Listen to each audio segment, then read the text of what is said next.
Fans, we'd like to thank y'all so much for coming out supporting us tonight. We look forward to an incredible season this year. We're going to give you a lot of energy.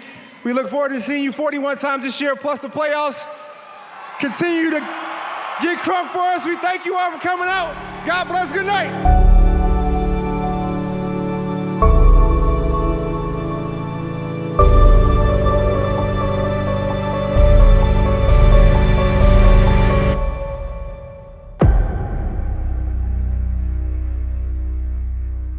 Steve and I got along really well just because we spoke the same basketball language. He and I, we had the same coach. You know, your college coach is very instrumental in your basketball career. Well, Andre and I had a connection, both having played for Lute Olson at University of Arizona, so we shared a similar basketball mindset, vision for how the game's supposed to be played. We didn't know each other well, but we shared that U of A background, and that was crucial. You know, we had the same principles. The game's played the same way, how to attack, you know, drive middle, no baseline drives, no spinning, you know, pivots, you know, all those things, like the little things are very important. And so as he's teaching, I'm picking it right up. And it's probably one of the best training camps I had, and I felt really good. So I was really excited about, you know, the upcoming season. But sometimes doing good is not always good for you. Andre has been brilliant leading that second unit, and we'll see if we go that way, but we're trying to put the right combinations out there to help everybody and make the team its best. I think everything is timing in the NBA. Andre was 10 years in, he'd been an all-star, he had made max money, he wanted to win. And if I had asked him to come off the bench 5 years earlier, I don't think it would have flown. So he was ready for it, but it took 3 or 4 conversations. And I was asking him, you know, what do you think? I had a lot of success with the second unit against the first unit, but it's just the competitor in me and trying to win. But Steve saw something else in there. I told him I see you as Manu Ginobili, you know, different player, but you know, Ginobili came off the bench for the Spurs for years and years, and a great player, solidifying the second unit, playing starters minutes, and then closing games. But it was tough. Like, it's just a really hard thing, because when you're a professional athlete, your window of opportunity is only but for so long. When you have to start thinking like, all right, I'm close to the end. He hated it. It was a tough situation. Andre probably wasn't always happy about it. I think there was some frustration on Andre's part. Because he's a superstar, guy who's coming in. He had never come off the bench ever in his life, and so it was just a very loud sign that this team is about winning. This team is about buying into your role. This team is about doing whatever it takes to put the team first. And that message was heard loud and clear from day one, from game one.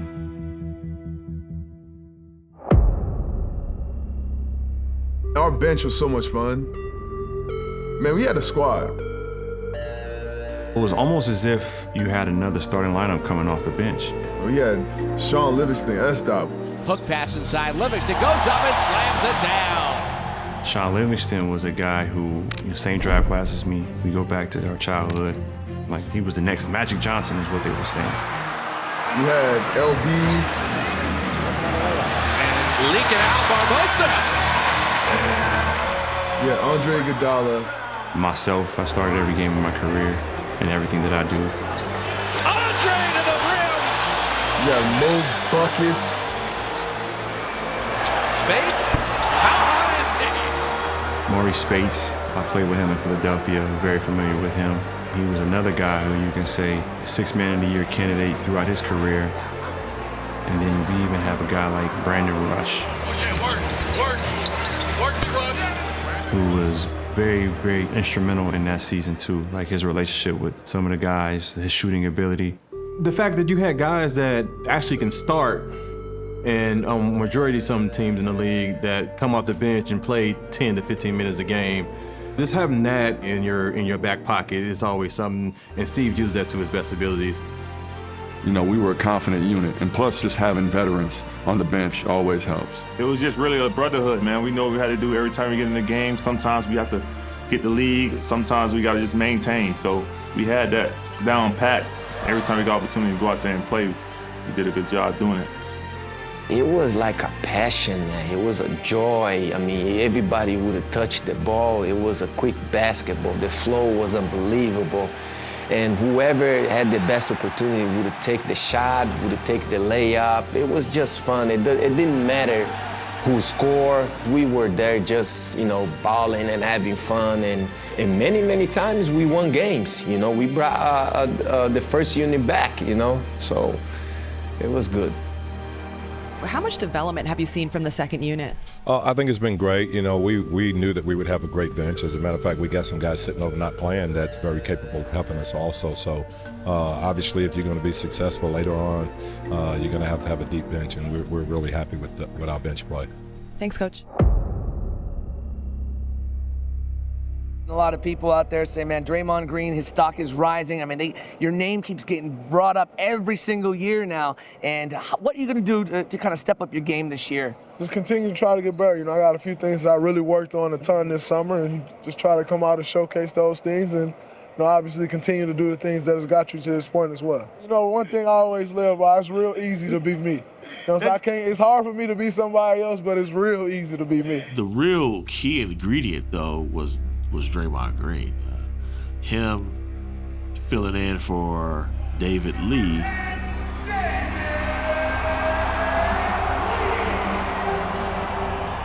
Last preseason game, all of us looking to round ourselves into shape, and Steve Kerr looks at me with 5 minutes to go against Denver. It was the final preseason game, and he goes, hey, I know it's a blowout game, but do you and Steph want to go back in and work on a few more of the pick and roll things that we had talked about in practice? Steph and I were like, sure, we'd love to go back in, we'll get some more cardio. And I go to get a long rebound and I get shoved and I feel a pop in my hamstring and I'm like, oh my gosh. As David Lee took a hit, he immediately grabbed that upper leg area. Some concerning injury news for the Warriors. Star forward David Lee is out there aggravating that hamstring strain suffered in the preseason. Are there any positives we can take away from Lee not playing? The positive would be Draymond Green gets a chance to really earn that starting role. So an expanded role and more experience from Draymond Green, that's probably a good thing for the Warriors. Well, leading up to that, it was super frustrating for me because we had just played the Clippers in that series the year before. I averaged like 20 and 10 that series. And so coming back into that next year, contract year, I'm excited, like, this is my chance. But then when Coach Kerr comes in, I'm playing, it's the preseason, I'm playing like 10, 11 minutes a game, so I'm frustrated. These are the minutes I'm gonna be playing. I'm about to be out the NBA. Once he gets hurt, Steve's like, all right, Draymond, you're starting. He leaves hurt, and we start the year.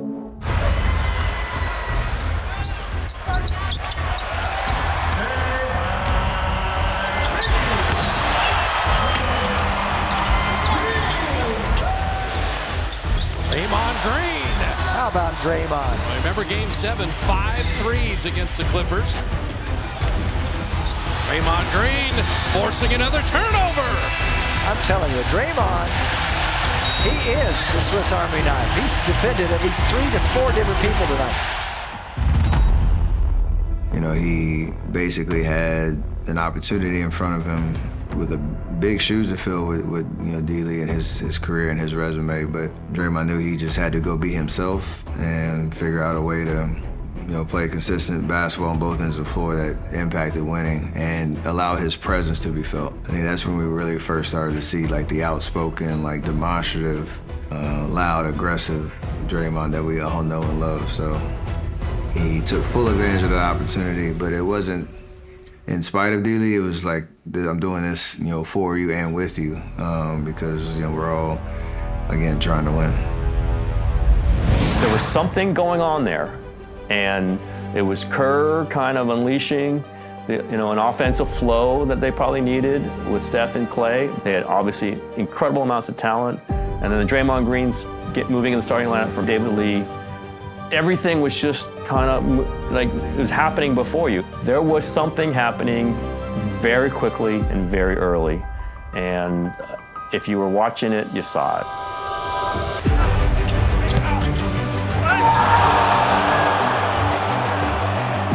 Iguodala batting it away. Klay out to Curry. to the rim. Andre with the dunk. Stay away from him, let him go one-on-one with him. Close right by Blake. And Anderson with the right hand. He was open, have an angle. How hot is Draymond? Curry and Chris Paul. Steph flipping it up. Bogan knocking it down. I remember early in the season, it was a blowout at home over the Clippers. It's a team that they lost to. It was supposed to be the Clippers' time, and the Warriors just blew them off the court. Shout out former Warriors employee Lisa Goodwin. I was sitting next to her during the game and said, "Oh my God, you're going to win the bleeping championship."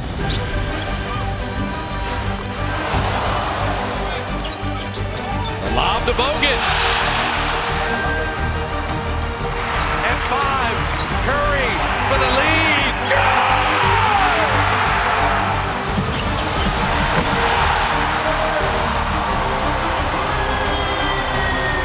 Warriors win!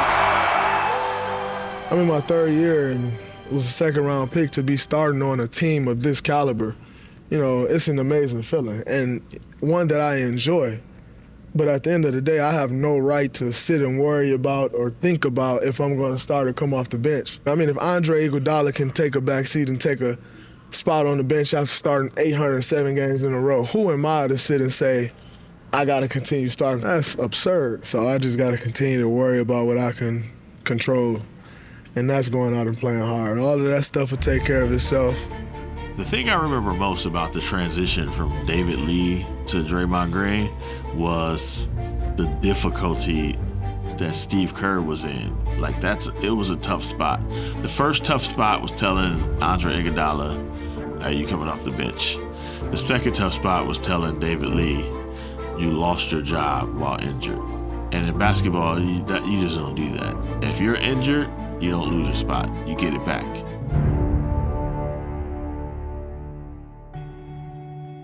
Steve came to me as I was starting to get healthy and said, "Hey, I want to be respectful here. Like, you know, you're a veteran guy that's been an all-star twice. You've proven yourself. You're one of the captains of our team. Like, I don't want to insult you." And I said, "No, the insulting thing would be if I came back and I said, I want to play all the minutes, and we're like 19-3 right now. Like, I want to disrupt this." When D. Lee came back, he came back shoot around.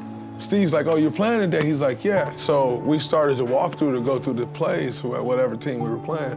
And I just walked to the sideline like, "Oh, D. Lee's back." And Steve's like, "No, we're going to keep starting the same way we've been starting." I was like, "Yo." And like, I think the first person I called was like my mom, like, "Ma, D. Lee back, but Steve's still going to start me." You know, Draymond comes across as, you know, to some people as a very difficult guy to deal with. For me, he felt kind of like a little brother type figure. We've always had a great relationship, and I think he'd be the first to tell you when he arrived, not many people expected a lot out of him being a second-round pick, but he quickly, as he arrived, both through his words and his actions, told everybody, "Hey, I'm here to be a big part of this long-term." We were completely polar opposite players. So what he brought to the lineup was less about scoring, more about defense, more about the toughness things of pick and rolls on defense, blocking shots, getting rebounds.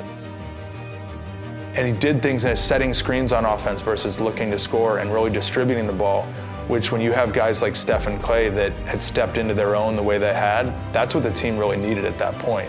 And I feel like that was something that earlier in my career, ego-wise, I would have never been able to do. But I think a bunch of people on that 2015 team said, "You know what? We have a real chance to be a contender here." Whereas, you know, maybe last year we were proud to be in the playoffs, but this year, like, we feel like we have something really special. And it kind of just took off from there. Draymond turning the corner. Oh! Rises in appreciation. Curry the bump, the body, and the bucket. Oh. Curry with a steal. Thompson on his way, running with Iguodala to slam it home. Another steal. Curry's going to find it. Playing three. Yes, sir! They pop him again. Playing again, his three. Get it to him again. He's got it. His three.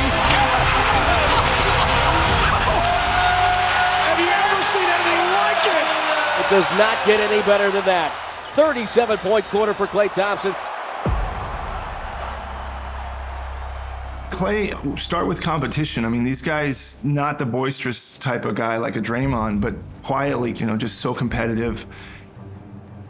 There's players that make shots, but these guys' ability to make tough shots without a lot of separation, in tough moments, in overtime, in the fourth quarter, game on the line, that's where they really elevate themselves over everybody else.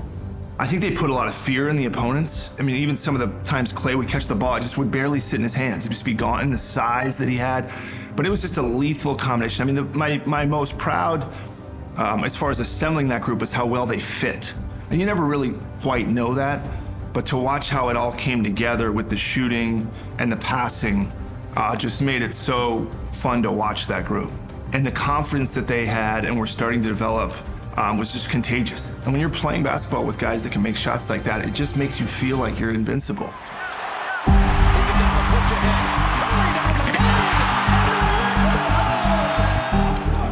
Steph foul, shooting a three, banked it in. Curry for the lead. It's a spectacular move here. Somehow holds on, fires up the three. Watches head coach Steve Kerr as this play was developing.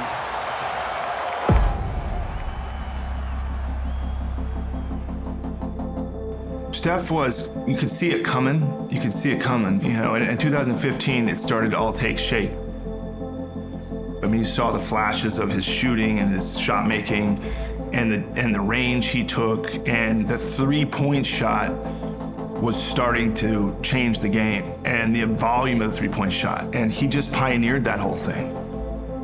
I mean, he just grabbed on to that freedom and ran with it. Like Steve said, there isn't a bad shot for Steph. And this was when the analytics were creeping in, and the three was greater than the two, and he was the best shooter ever. And then the team helped him with that, and that we had a lot of guys that wasn't their strength. Besides Klay, Draymond don't want to shoot threes, Iguodala didn't want to shoot threes, Sean didn't want to shoot threes, and so it just opened it up, and it was just a perfect balance of things. And Steph was coming into his own, and he was even becoming a better defender, but he was also figuring out who he was. And a lot of it was off-ball stuff. So he started accepting that, right? And could handle the ball, could play off the ball. And to watch him just shoot the way he did with the efficiency that he had, just to have that kind of symphony-like offense, and to have him being the kind of one at the end where the ball would end up with him and he would take a shot, it was just beautiful to watch. And you couldn't pick a better guy to finish a possession offensively than Steph. Steph behind the back. Barbosa three. Oh man! Livingston past Iguodala. Vestas.